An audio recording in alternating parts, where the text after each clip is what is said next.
Malaking problema sa mga nagbomotorsiklo at bisikleta ang biglaang pag-ulan. Kaya malaking tulong umano ang ilalagay ng MMDA ng mga silungan sa ilalim ng malalaking flyover sa Metro Manila. Nakatutok si Joseph Moro. Tuwing umuulan, ganito ang eksena ng mga motorcycle at bicycle riders. Nagsisiksikan sa ilalim ng mga flyover, overpass at istasyon ng MRT na nagiging sanhi ng obstruction at nakakalala raw sa traffic ayon sa MMDA. Hindi na magiging problema yan, sabi ng MMDA, dahil maglalagay na sila ng mga silungan sa mga malalaking flyover tulad ng EDSA Quezon Avenue flyover.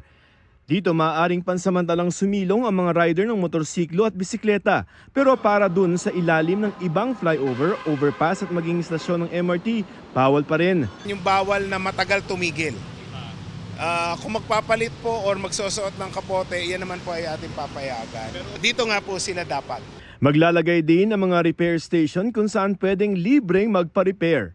May pakiusap lamang ang MMDA sa mga rider na magpapa-repair. Kung hihiram tayo ng gamit doon sa ating repair shop, ay isauli po ng maayos para mas marami pong makagamit. Bukod dito sa EDSA Quezon Avenue flyover, may 14 na itatayong silungan sa Kamaynilaan tulad sa Rojas Boulevard sa Maynila, C5 sa Pasig at Commonwealth Avenue sa Quezon City.